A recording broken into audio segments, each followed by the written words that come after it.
All fun and games! Hi friends, episode 6 of All Fun and Games with a living legend of live music in Australia, a bloke that's still flying the rock and roll flag. Tim, have you played Kiss Monopoly before?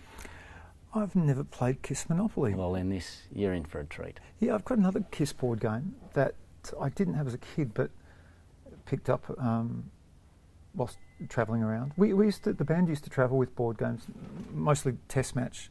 Yes. And the first joy of that is creating the teams, because Rusty's team was the Perth Power Pop 11. Wow. You know, so you go genre This is pre-Big Bash, right? Oh yeah. You're ahead of your time. Yeah. I wonder if I could get a percentage, but we'd have the free jazz 11, the death metal, the Swedish death metal 11, and but the test match pitch, which was made of some sort of synthetic material, after a couple of nights would be so doused in alcohol and cigarette butts that we washed it in a hotel laundromat, and of course it shrunk, and so our field was compromised. Right.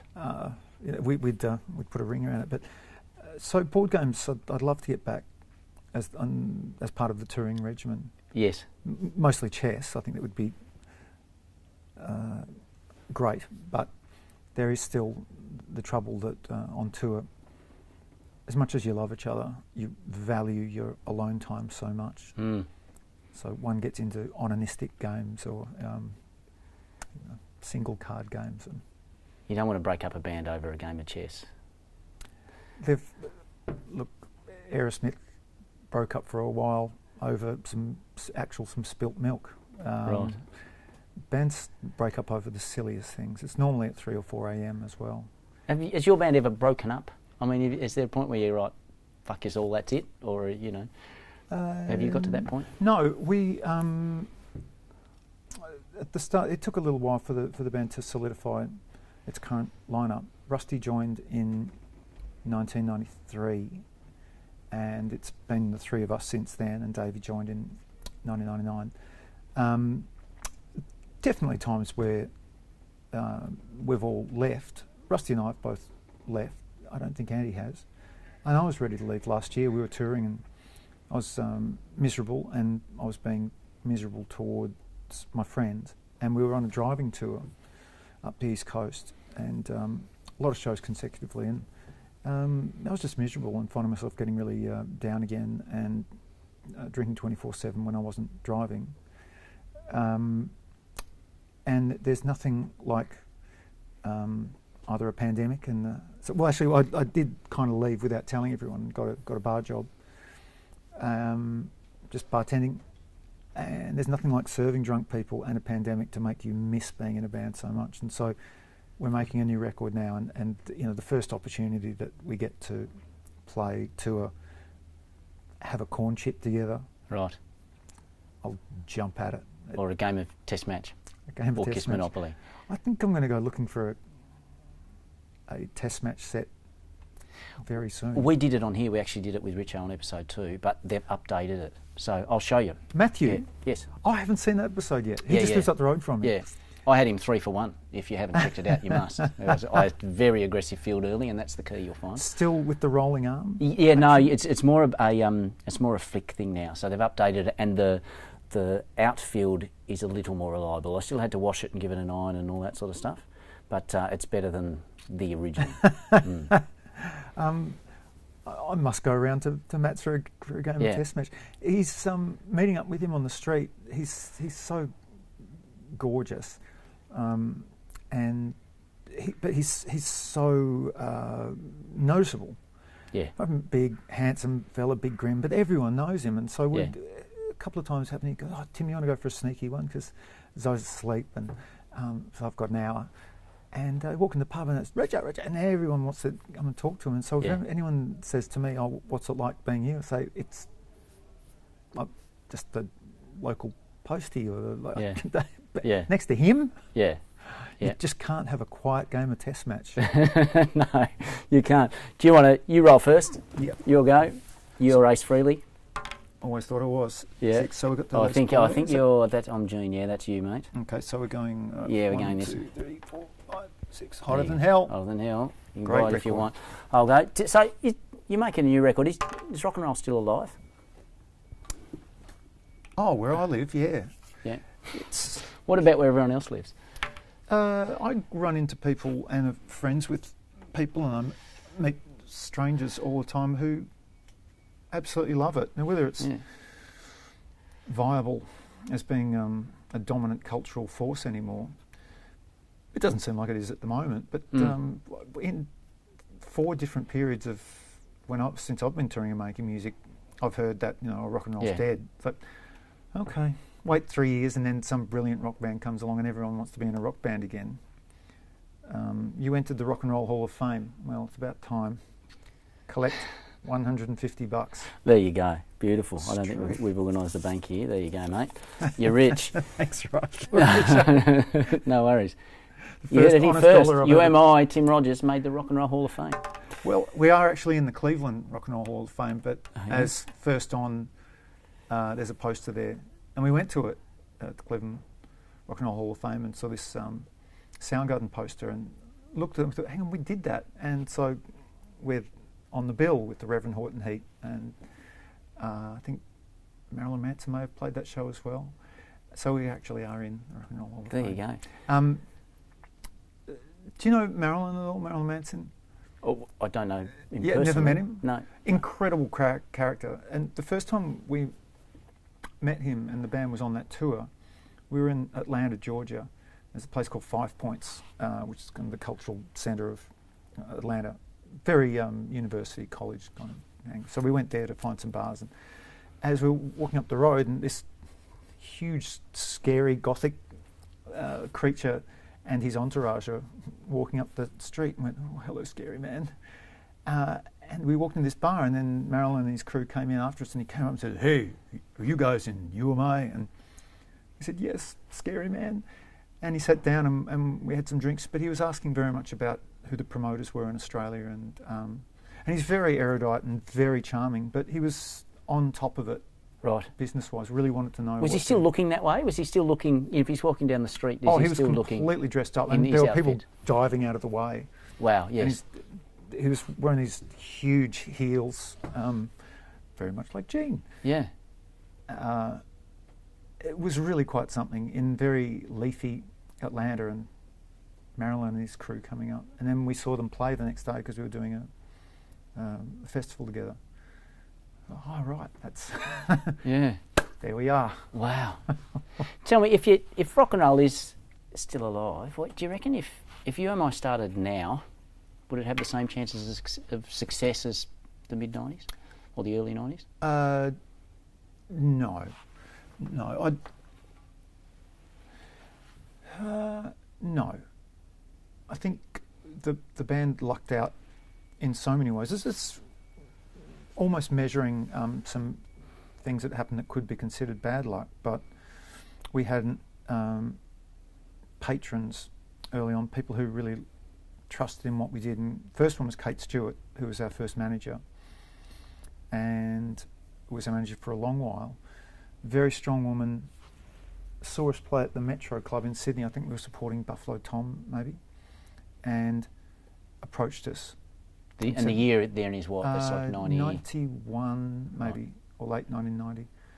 And we were just a shit-kicking and playing a lot because our bass player, Nick Tischler, who's still my best friend, was very charming and was quite a character on the particularly hardcore and punk scene around then, and very smart, savvy, and very handsome guy. And so we got shows on the basis of that. My brother was still drumming, and we were playing with bands who were phenomenal. Box Jesuit played with the Hard-Ons a bunch, Masterpill, the Hellmen, Asylum, Box Jesuit a number of times, but it was Nick's charm that got us the shows, and we played 50, 60 shows and got a little better, and then Kate saw us, and really everything came from her having some trust in us, and seeing something in you, obviously. Yeah, well, something that we didn't see. But to answer your question, geez, I'm 50 years old, you know. Yeah. But the opportunity... Not under these lights, mate. 62. The opportunities were there because the gigs were there. Yeah. And we could play ourselves out of our slump, you know. Yeah. Yeah. By doing hundreds of shows a year. And just knowing how to do it a little better. So by the time we made a fourth EP, I think, which started to have some songs on it, we'd already done hundreds of shows and sort of knew how to do it. Yeah, and that's the only way you get good, right? Because you have to play matches to get good. And I guess that's why I asked the question. You know, there are several reasons, but I think the first one is there needs to be a quantity of gigs as well as a quantity for a band to actually get good. Well, I'd noticed as well as the changing business model. When we first went to the States, we noticed that the bands that we just wanted to have fun, see if there are any drugs around, lots of free booze, and just experience it. But the American found some? We did. Yeah, but the American bands would want to talk to us about labels and agents, and we found it a little shocking. And nowadays, running into a lot of musicians who, they really want to talk about the business of it because grassroots, going out and playing and becoming friends with other performers and getting on tours just because of that. I don't think it's there's not that crosswire of synapses everywhere. You know, it seems to be there's little scenes here and pockets and it's working together, but no, it doesn't all kind of mesh over. And as much as I have previously not wanted to talk about that time because it didn't really interest me, but now looking back from this vantage point, I see we'd play with hardcore groups or pop groups or funk metal groups, and it seemed that there was more confluency, and I don't know whether that happens anymore. I really hope it does, but I think it does. But I think the quantity of the gigs and the quality for young 20-year-old blokes or 20-year-old gals to get out there and play a lot of real gigs to real people. That's certainly something at Anthem that we really try to do, is provide that platform. Yeah. Because, certainly in my case as a singer, not to compare myself to you, but I was shit house. But I got to do a million gigs, gig after gig after gig, until you can't help but at least get less shit. And I think, that's something that's missing. But the other thing is the business model has changed a lot in that, the old school template at that time, go and play a million gigs, impress the pants off people, and they would go to the store and purchase your compact disc on Monday. So in terms of where that business model is at, that's changed significantly. Anyway, but let's at least try and make some money let's try and make some KISS money, at least. KISS money. I did spend a lot of my early Pizza Hut money on KISS. Definitely on the records. I couldn't get... I'm in jail.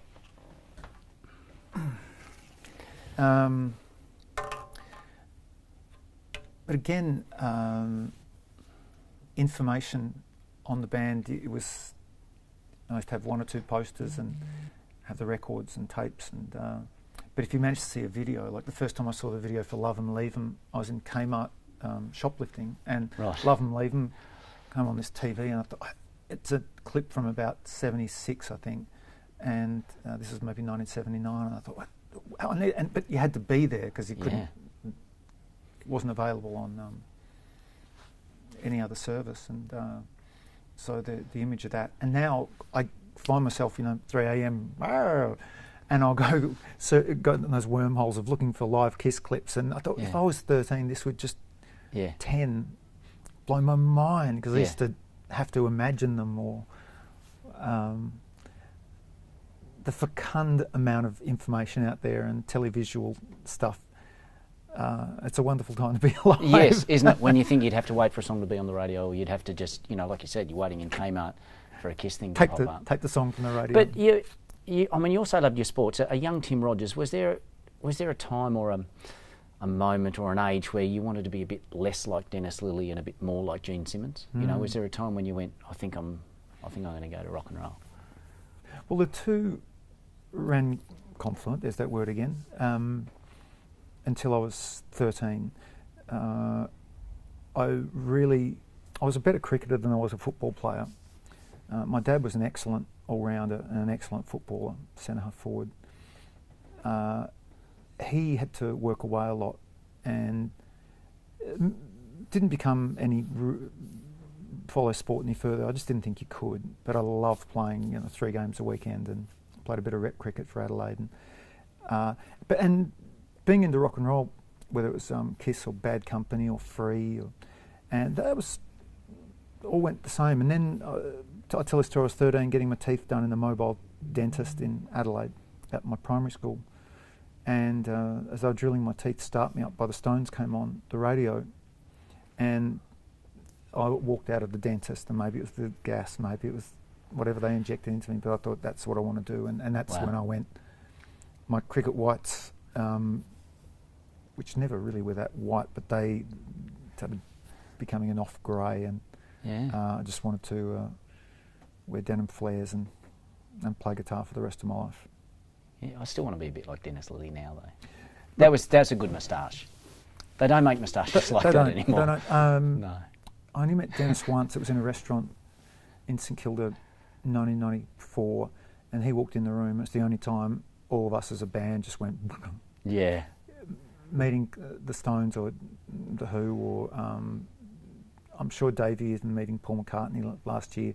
When Dennis walked through the restaurant and he got introduced to us, we finally made it. Finally made it. I met Brent Croswell, of ex-North player and Carlton in Melbourne, and in Tassie. Yeah, meeting sporting heroes, meeting Lauren Jackson, Australian basketball captain and legend, and getting to chat with her. It's only watching musicians who are into sport meet sports people, and they just go a bit. Yeah. Whereas if it was another musician, maybe they wouldn't be so tongue-tied. And meeting Malcolm Blight was a big one. But Dennis was the big one, and I'd love to be in his company again. Yes. We might get him on All Fun and Games if you're watching, Dennis. I can't grow a moustache, so maybe that's where it's at. Maybe you can make a few calls for me.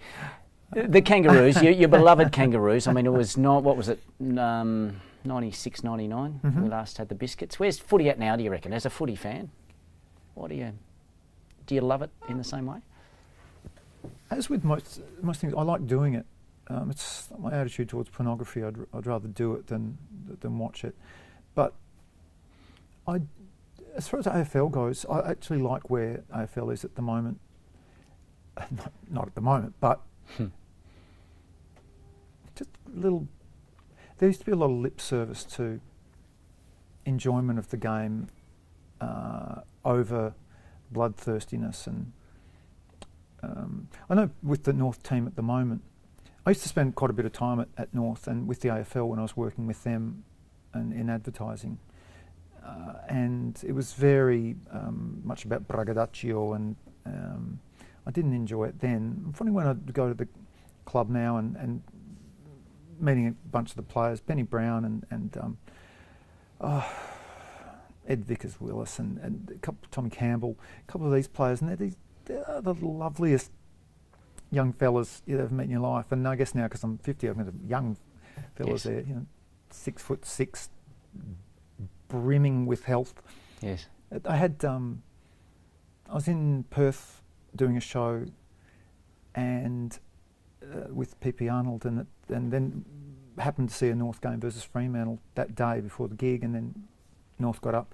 The next morning I was at the airport lounge just throbbing, and so I was making myself a screwdriver with some ill-begotten vodka, and Benny Brown comes up, and I've met him a bunch of times. Screwdriver. Well, Tim Rogers, breakfast screwdriver, and Ben comes up and goes, "Oh, g'day Tim, I'm Ben." And I know.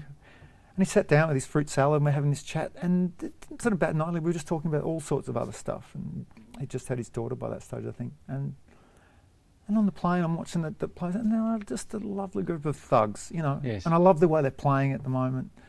The real, just physicality of the team, but they've got just an intelligence about them. I'm really enjoying it. Well, I like watching the game last night, a draw with 5 goals apiece. Still enjoyed the hell out of it. I like going and seeing, I love watching AFLW games because it shows how tough the game actually is. That AFL at the moment seems as if players can do the most miraculous feats but not break into a sweat. That's just been at it for that long. AFLW for some reason reminds me of actually how tough it is, because it hasn't been decades and decades and decades of these elite sportswomen playing the game that's televised and all this attention on, or just even been allowed on the grounds, you know, and playing in these teams. And the evolution of AFLW, I go and watch the St Kilda Sharks up the road, the kids teams. And so you're still as much a footy fan as you always have been then? yeah, I lost it there for a while. But then I think it was that on tour I started seeking out local games. And I remember seeing a game in Margaret River. It was Margaret River, WA. It was Margaret River versus Donnybrook. About 5 years ago, I had the day off before the show that night, and went and saw Donnybrook versus Margaret River, and it was really exciting. And then went out to Kalgoorlie a couple of years ago with my dad to watch the grand final out there. And people, if they're right into the upper levels of AFL and that's what they enjoy, go and watch a local game and get involved in a local footy club. See a lot of good footy, we also hear a lot of good stories. And yes, a lot of good people. A few dickheads, but a lot of good people. A few dickheads. They do still exist. Yes, yeah, and they exist in footy clubs, but by and large... All fun and games! I was playing for Gumbau Cricket Club a few years ago, maybe 3 years ago. My friend Gideon Haigh, the writer and cricket writer and excellent journalist, invited me to play for South Yarra.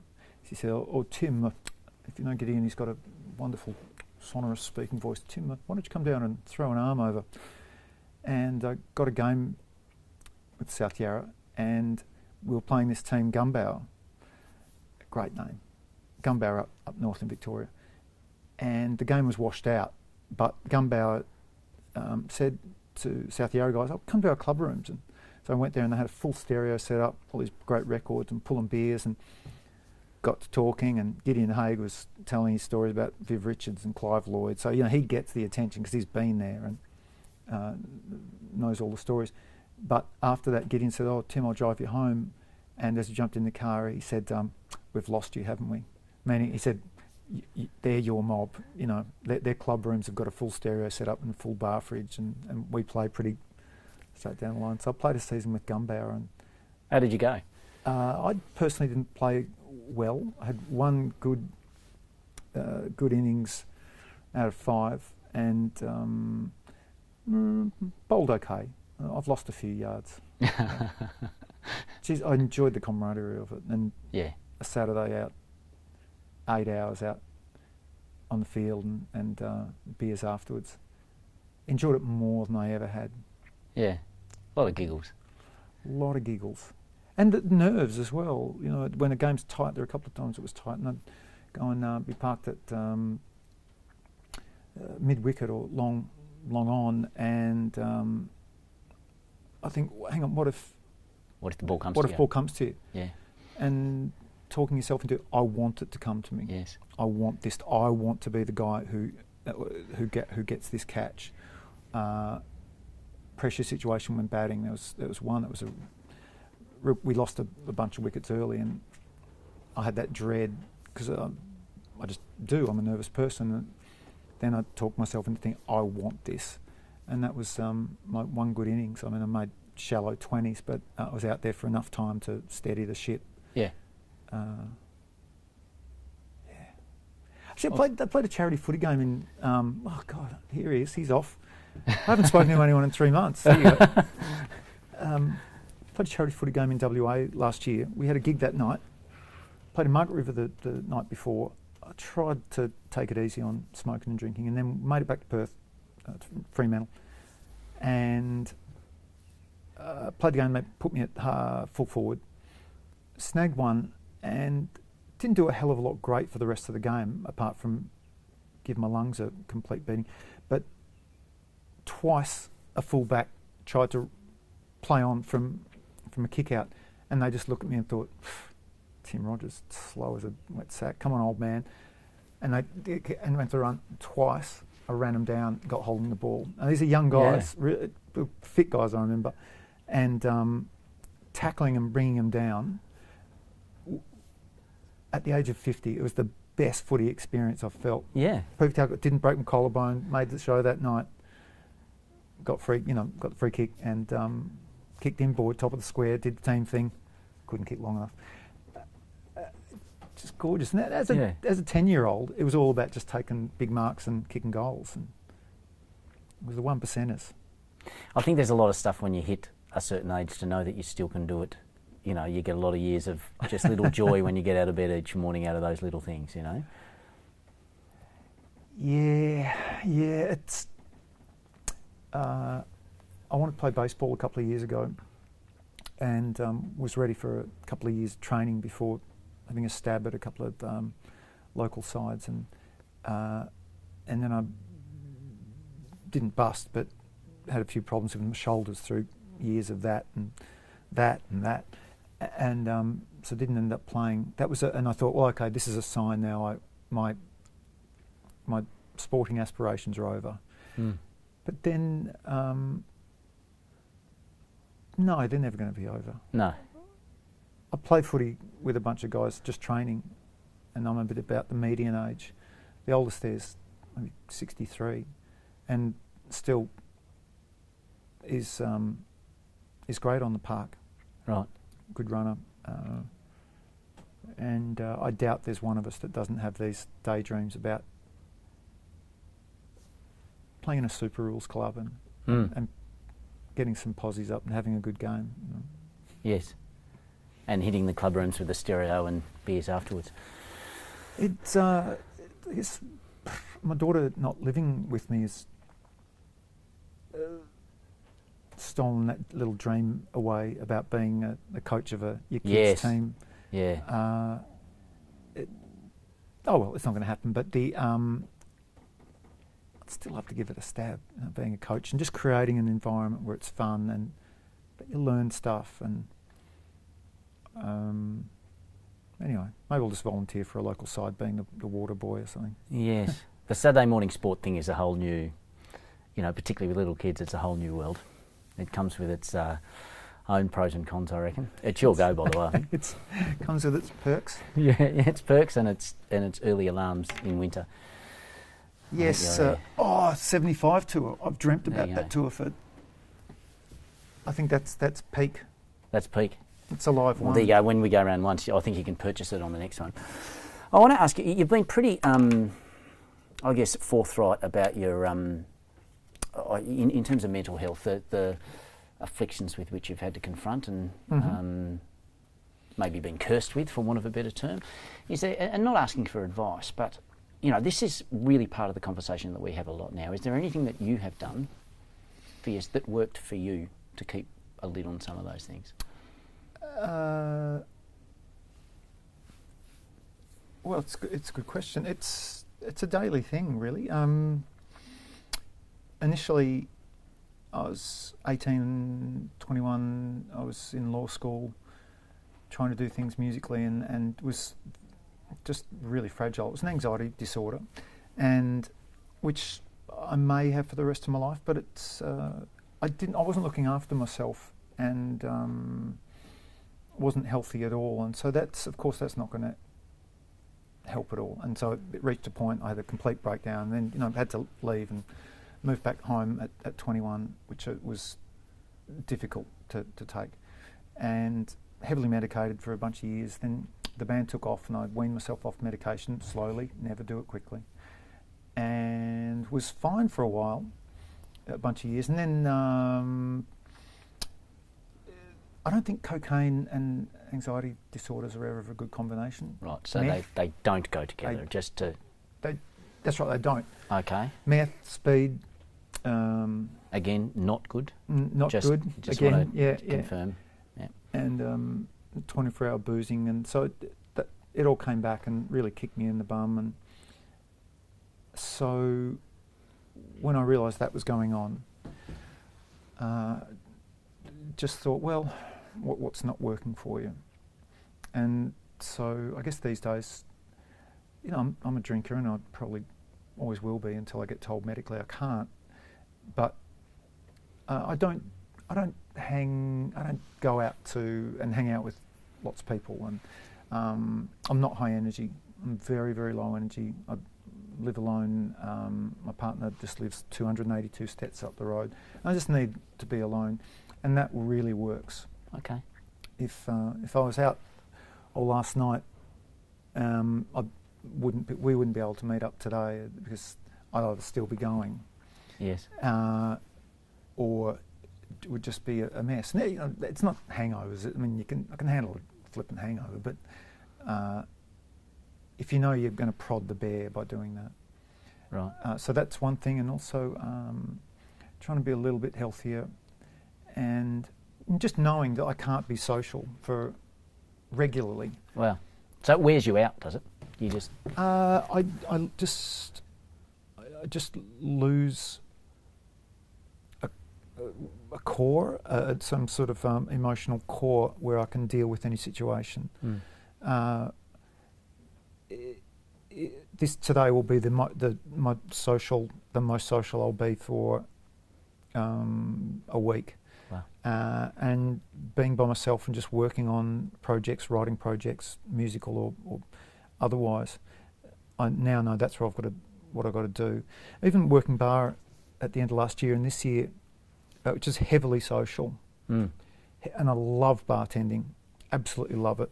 I love having a regular wage, and I like making people happy. But it was all starting to happen again, and I turn up to work and start. Oh, I think maybe I should take something to take the edge off, and I thought we can't do that. I'm gainfully employed, and so I think I've nailed it now. You know, just that. Just need to conserve emotional energy and emotional energy, I guess, so I can deal with whatever comes. Yeah. Because I can't be any good to my daughter if she needs my help, even if it's by phone. Yeah. If I'm like that, I can't be any good to my friends. And what acquaintances and friends get a little pissed off, so I don't go and hang out. I just would rather drink at home and read books and write. But if they need me, I'm ready for them. Yeah. Yeah. So being vigilant, being present to it. That's Clearly a good way to put it. and that's a common theme for people who feel like they know enough about themselves or know enough about their condition is just check in with yourself and say, right, should I be doing this? Is this where I'm at?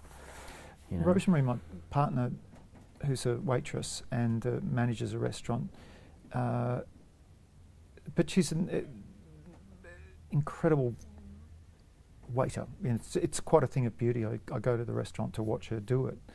And when not working, because that's heavily social as well, because she invests a lot of her time into that and her energy, she'll go home and close the door and won't see another human until her next shift. Yeah. Maybe a couple of drinks after work, because I think I learned a lot of that from her. That you just can't do it. I can't after a show or whatever. It's unreal hanging out, particularly after a great show. But even with the UMI guys, I'll keep it to 5 hours after a show. Smoke and drink, and as I probably won't follow the next party after that. Because the next time I won't be available for people. Being vigilant. So my idea of vigilance is pretty loose, but yeah, it's it's breakfast daiquiris every second day or something. Yeah, it's just more about knowing that you need to be alone. And Davey Lane, who I room with on tour, he knows that about me, and often if we cut out of somewhere, he knows it. My daughter really picks up on it as well. She was on tour with me. She came over from America to tour with a bunch of bands. I was touring with the Draft Dodgers and with UMI in Europe, and she'd recognise when I'd be motioning to go back to a hotel and just to be quiet, and she'd recognise it. So we'd just grab a bottle of wine and head back and go to the room and talk all night. Yeah. I've got to get our jail free card here, by the way. I'll hold on to that. I think that's your game. Yeah. There you are, Ace. 5 for you. Do you want me to move you? Yeah, thank you. 1, 2, 3, 4, 5. 2 are 76 now. We're moving up in life. Can I just ask, the reason I ask you this one, 1, 2, 3, Destroyer. There we go. We're now getting a good... The reason I bring this up, we've had this conversation before, and just the way... I'm wondering what your thoughts are on the way the reverence with which the musician is held in Australia now. Is that something that's altered or diminished, do you think? Is that... Musicians in general? Yeah, musicians in general. I think, is it the way we're viewed? Is it something that's changed, and if so, how so? Gee, that's a good question. Mm. I think it's less. Why?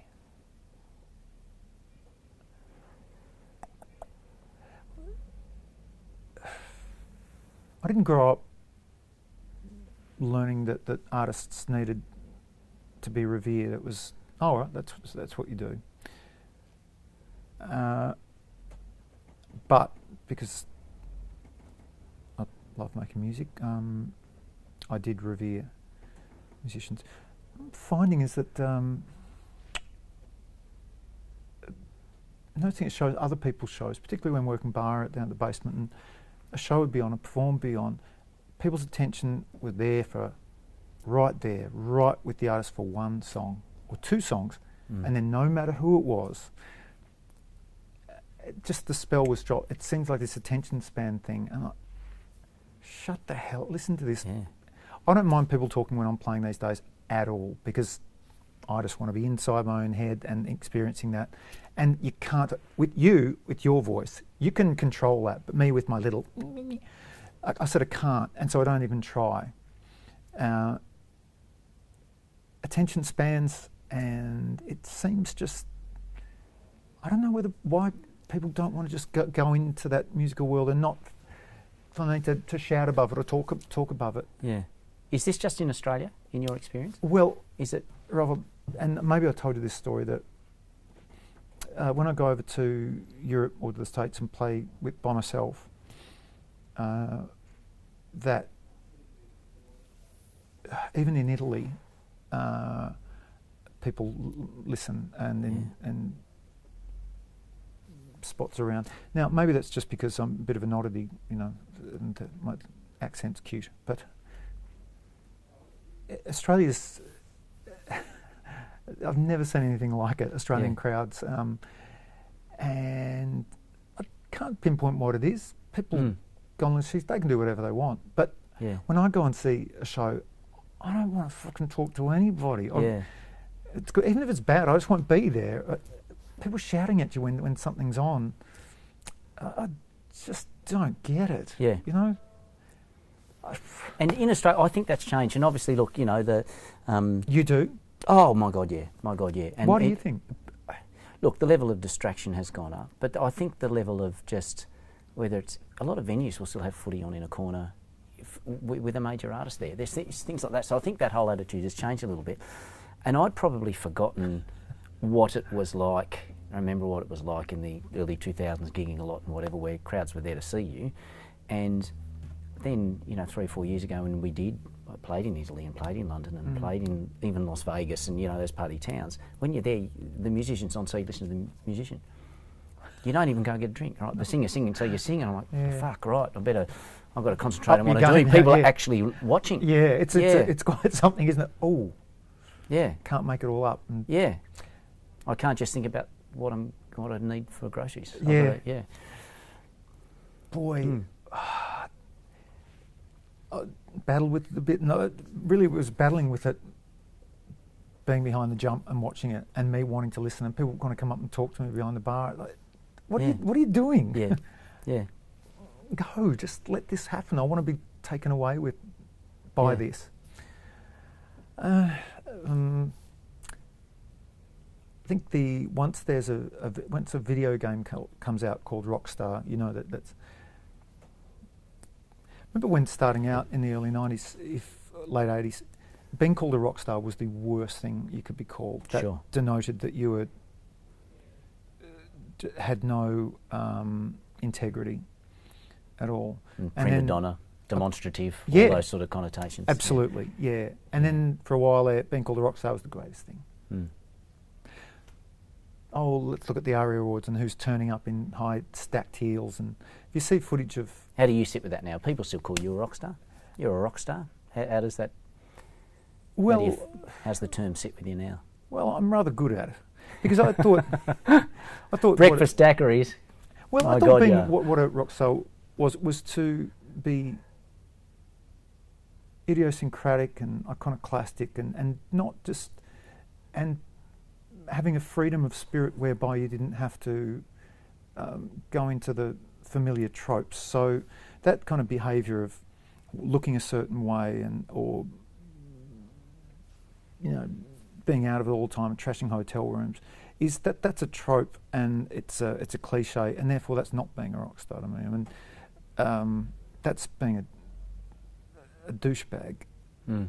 Particularly if you trash hotel rooms, and I used to clean hotel rooms. So, yeah, particularly if you don't have the money to pay for it. Well, there's a hotel chain in Sydney for which I've said this for a long while about trashing hotel rooms that were just because it seems to me, as performers, hospitality workers and cleaners, people come to we're part of a group. We're part of a service industry, and if you make a day harder for a cleaning woman, a cleaning man, you're betraying your people. Even though, we're the ones with the silk scarves and all that, madam, sir, I leave my room spotless before leaving anywhere, no matter what happened there the night before. It is scrubbed, it is disinfected, and it is removed. I was going somewhere with it. But there is a hotel chain in Sydney that I believe I'm still banned from. Myself and an old acquaintance had an argument that went very bad, and so... Wow. But I paid up the next day. It was the next week, they said, and it was a couple of $1,000, and it was... That was difficult. It wasn't a TV in a swimming pool, though, wasn't it? It wasn't quite that, was it? Or no. Or was it? No, it wasn't a celebratory. It was an argument that was so frustrating that furniture ended up in the wall. Fair enough. Very ashamed. I think that was financially it was awful, but also I was making someone's day harder. Sure. And that's not being good to your brethren. Yes. Well, it doesn't exist in here. You're going. You say you're making another record.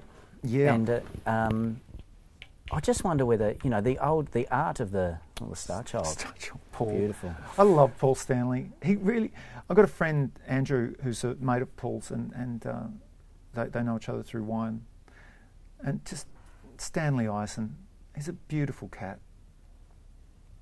and he's a Star Child. He is the Star Child.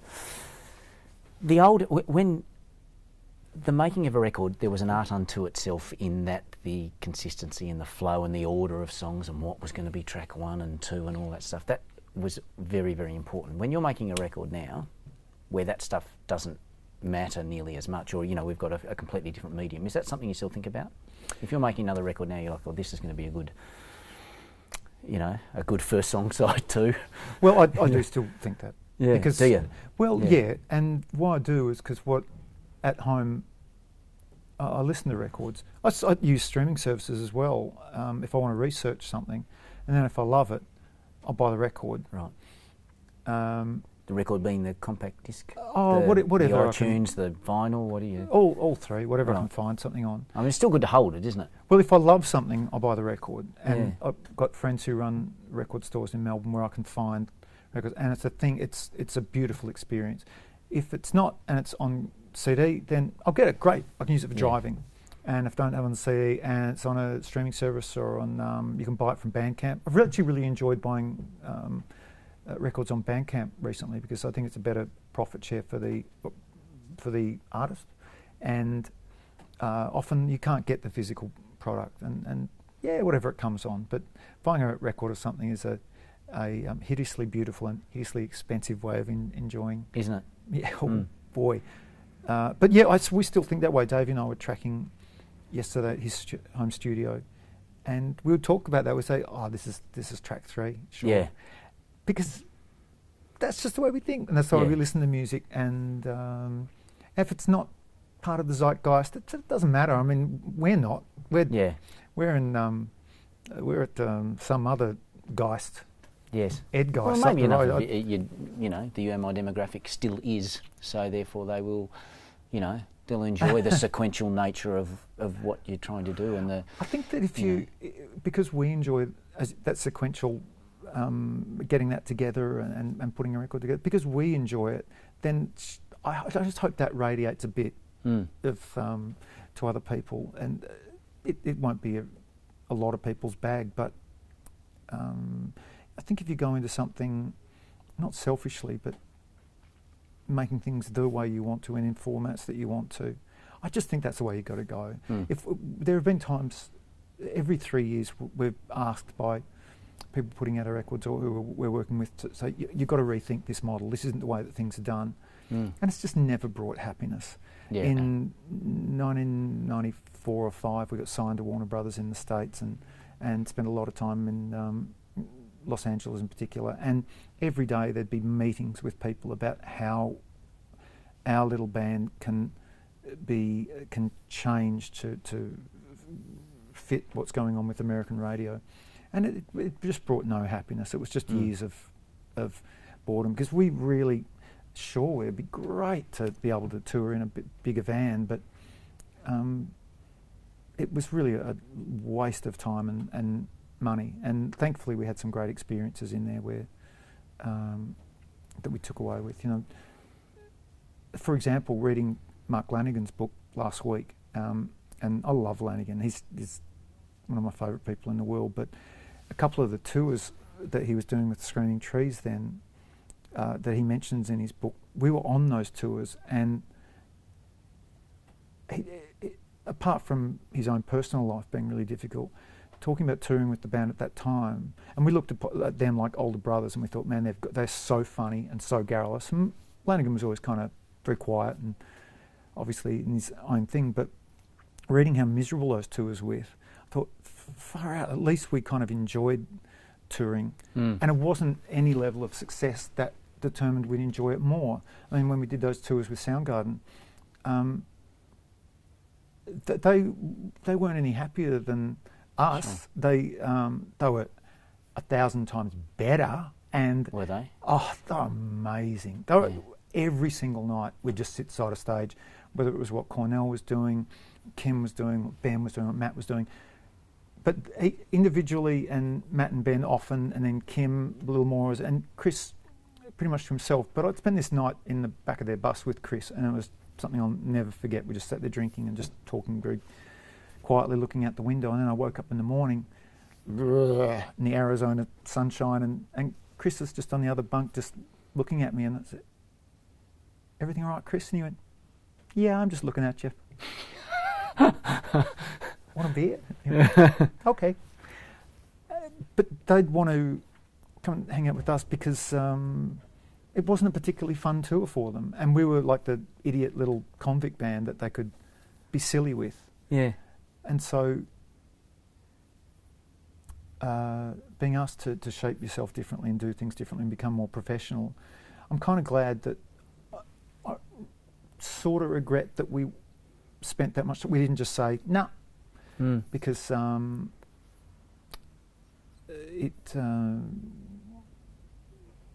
don't think anyone particularly got hurt. We ran pretty close, but we just, it could have been a little more fun. But further success wouldn't have meant any more fun. One of us would have bought a house, and then think about real estate too often, or I don't know. It's. You make a great point, I reckon, for young acts listening, because, and UMI is probably one of the best examples of that, because what often some of the reasons that you don't fit in and the reasons that you're not fitting into American radio or whatever, they're also the same reasons that make you great. And, you know, it's probably good advice for young artists, just do what you fucking do, and if people like it, great, and if they don't, well, they don't. Just do what you do. The thing that, well, I'll just reiterate what you said. Looking, particularly for younger artists or someone who's older and just starting, and if they want that success, you've got to think, do you want this? Is this going to make you happy? I can tell you it won't. I've got friends who are enormously successful. I've grown up with these people since about 18 and touring with them, and they're enormously successful. And what makes them happy has nothing to do with the pool in their backyard. It would make your enjoyment a little more day to day, though. But the ones that are happy, they've worked it out. And they've worked out that it's about who you've got around you and who you're close and what you need during the day. Similar to the way I figured my stuff out. And I can go and hang out with my friends who are very successful and have made a lot of money, and cheese and toast before cocktail hour at 3, and what we enjoy is going and playing a bit of backyard cricket and having a yarn. I'd love to have a house, and I'd love to not be paying rent, and would love this and this and this, but I've got a roof over my head, and I'm making a record at the moment, and you know, daughter's okay, and the band is still friends. I think if anything more had happened, we would definitely not be together. That's a really, really interesting Without idea, isn't it? flipping out. Yeah. 99, we were living in Los Angeles, and I was getting taken out a lot, and offers to go and write with this person and this person. And Russ and Andy were back in the hotel going, that was the year we were supposed to do bigger things in the States and Europe. No, we wouldn't be together at all. Wow. That's interesting. Are you, my go, I think, are you a fan of the band? I mean, if you are my fan, you know, and if so, what's the best UMI record? What's your favourite? Well, I wasn't. I think that's my T-shirt actually. 276. So good. Wow. I didn't love the band. I was embarrassed about the band. I thought we had an incredible drummer and an incredible bass player. Love Gun, love it. That's my next tattoo. But I didn't like listening back to the records at all. So is that right? No. And now? Well, I've started. I mean, have you put on Ali Daily just while you vacuum or something? Not that anyone can hear.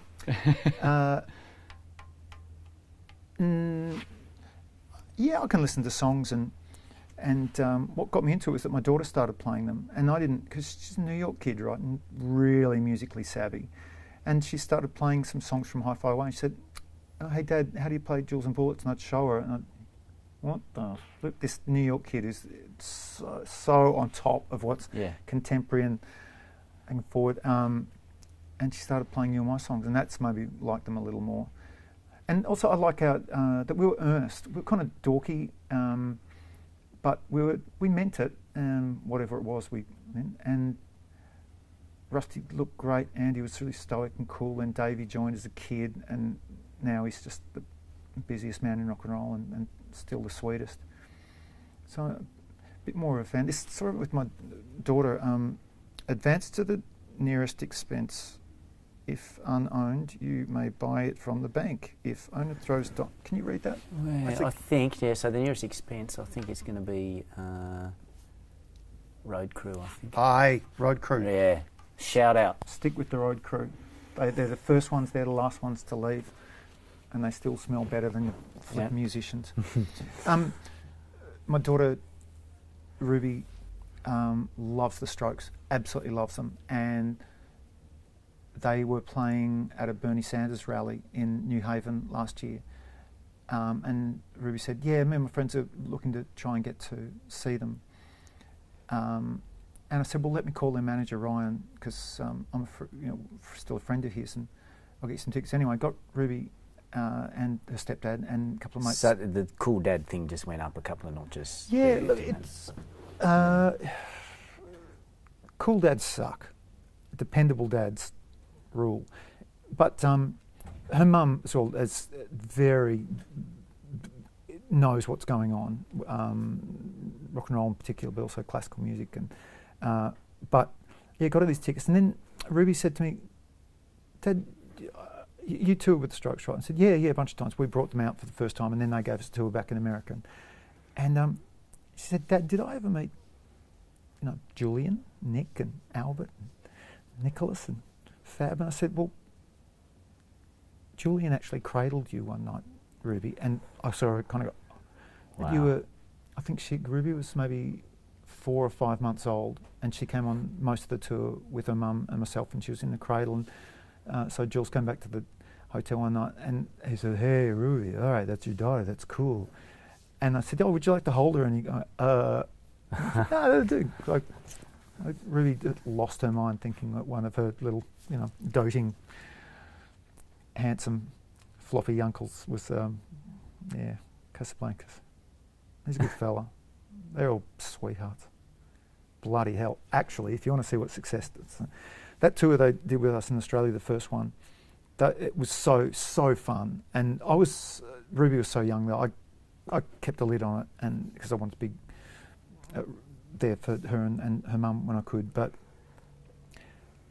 they were just like puppets and cartoon versions themselves, and they went at it 24/7. And so many relationships broke up in Australia on that tour because girls and guys loved them. But then the next year we went back and toured with them in the States, and big venues, and all the fun had just been taken out of it. And again, they'd come and hang out with us, not because they particularly thought we were great company, but they just wanted to not be in a room together. And Wow. They were great. Mm. Every night they were great. Jules lost his voice a couple of times, poor sweetheart. But all the fun had just been taken out of it. And I'm glad now each of those guys personally is in a good spot, and they're making great music, and when they see each other, it's fun to play together, but bloody hell. Which comes back to the concept that success doesn't necessarily equal happiness in rock and roll. Doesn't necessarily. I've never seen someone that success has brought them happiness. If you're I'm glad I never made it then. I'm right with you. It's, I was unhappy as a kid, but with brief flashes of extraordinary happiness, and I'm there now. I'm definitely not an unhappy person, but I'm a happy person. And, yeah. Tim, it's whether it's in a dressing room or over a game of Kiss Monopoly, it is always a privilege. Kiss Monopoly sounds or like... Kissopoly, I'm not sure, but it is always a privilege to be in your company. Thank you for hanging out with us. It's so much fun hanging out.